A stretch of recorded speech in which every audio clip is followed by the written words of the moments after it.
Welcome back to Shem's Universe. So today, guys, we're going to go over how to adapt to each personal year in numerology.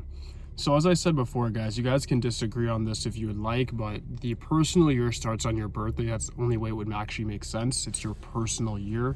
So think of your birthday as like your own New Year's, like when the day you were born should be your personal year, right? So you add together your birthday. So like, let's say you're born May 17th. You'd add May 17th to 2024, and then the full sum of that would be the personal year. So you add all of that together. And that goes for each year. On your birthday, you just add your birthday to the current year, and then you get your personal year. What's funny to me is that you guys will understand how to calculate your personal year, but then say it starts in January, which doesn't really make a lot of sense. But I'm not here to debate on that today. I'm actually here just to help everybody out in regards to adapting to their personal year and knowing how to just deal with it in the best way possible.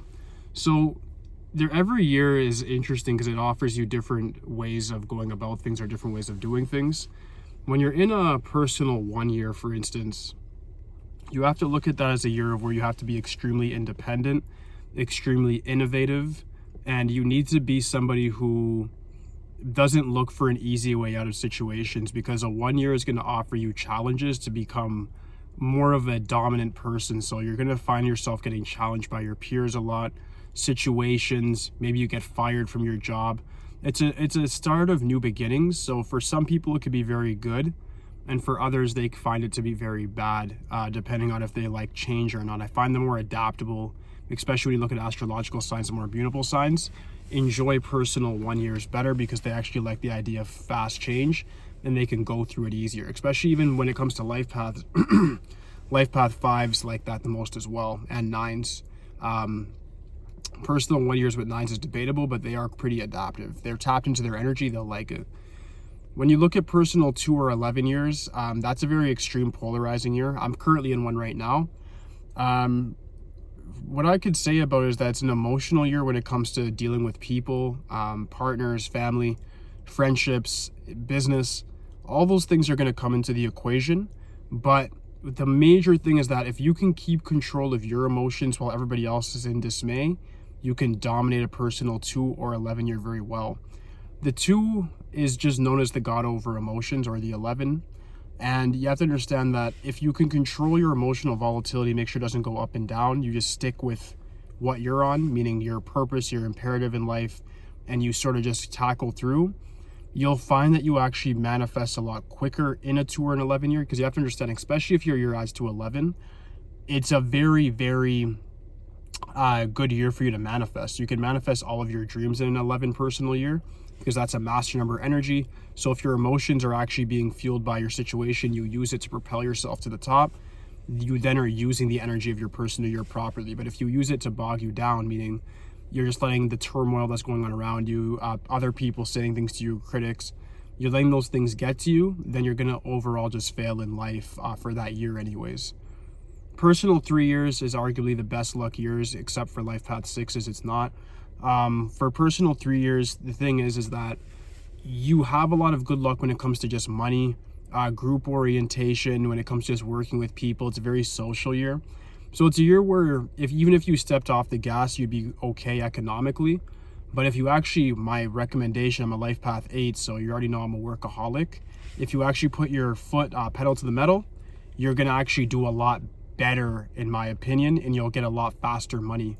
The number 3 is represented by Jupiter, which is the god of expansion and growth and wisdom. So if you actually put all of your energy into something in a year that's already naturally good luck, you can only imagine like how much good things can happen for you.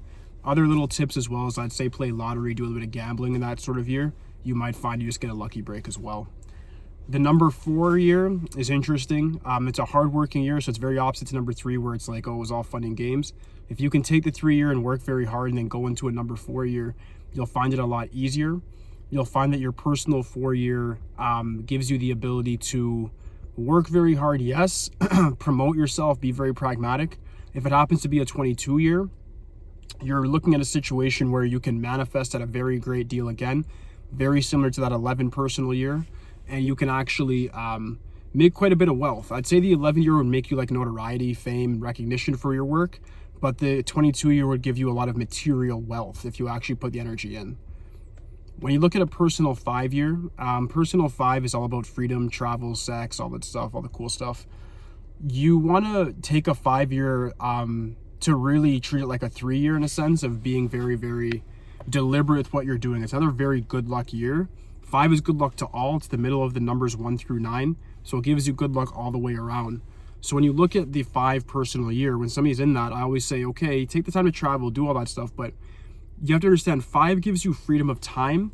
In the universe, when it gives you freedom of time, it wants to test what you're going to do with it. So if you're somebody who actually is very deliberate with your purpose and you have very clear intentions, you'll do very well in a 5 year because you're going to use your freedom of time. You're going to use that sort of, I'd say, break from the universe where it's not like just pushing down you and giving you different challenges. You can use that to your advantage and actually get ahead in life, and you can actually speed up the process a lot. 5 being governed by Mercury makes it the god of speed. So if you actually want to do things, I'd say do it at a fast pace in 5 years. Again, gambling and different fast breaks like that as well will work very well for you. You can definitely make a lot of money in 5 years as long as you're willing to keep up the pace and be very quick. It's not very good for fixed signs, again, too, 5 years, because 5 years can bring about a lot of drastic change in relationships, job, whatever. So you just want to make sure that you're very adaptable in that year and you're just willing to not really go with the flow, but be receptive of what's happening around you and then be prepared to adapt to it and use it to your advantage. Next one's a 6 year.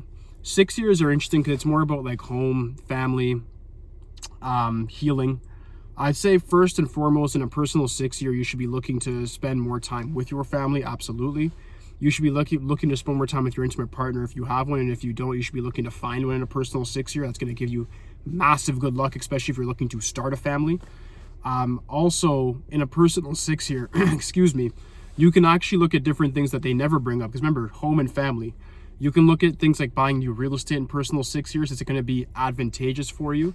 And you can also look at, there's different things as well. I'd say self-healing.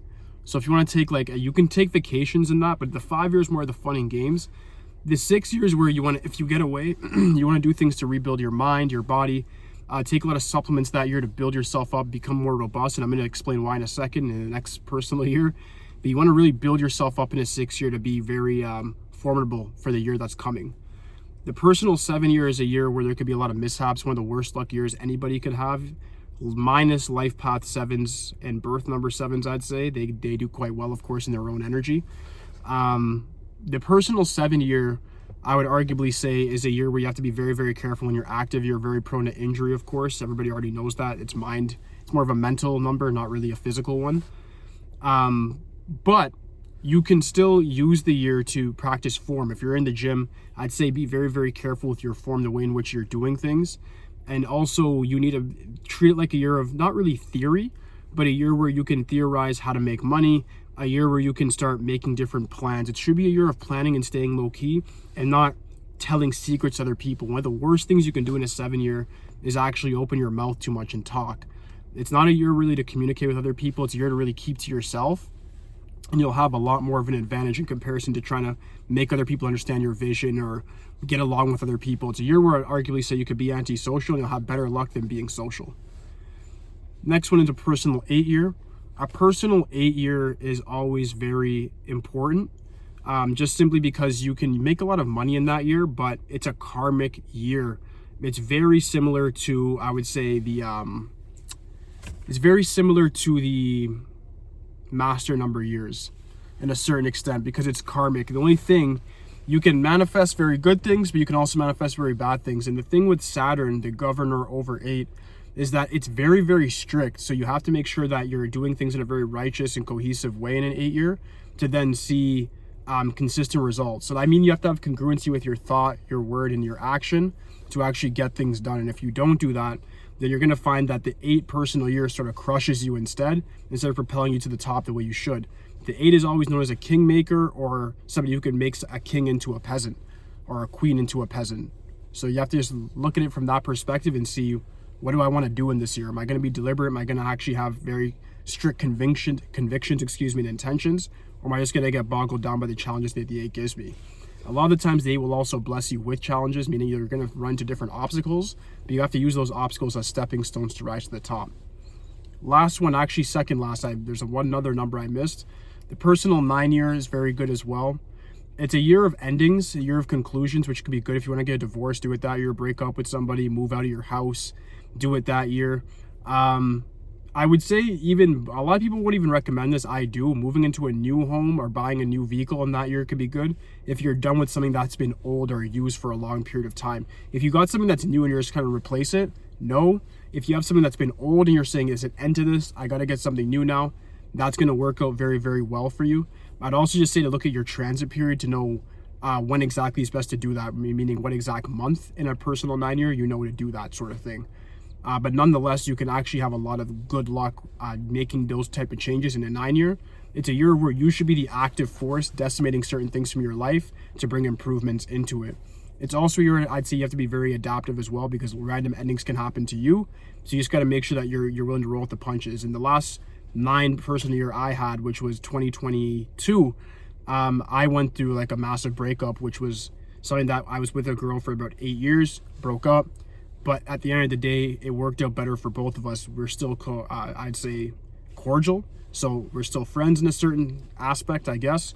And it still worked out better for both. She found the right person that she's meant for, and I found the right thing that I'm meant for, which is just the grind, which is working, which is just getting things done and following my dreams and overall just becoming the best version of myself. And the reason I say that for 9-year people is because everybody comes to me with the 9 person year and says that they suffer.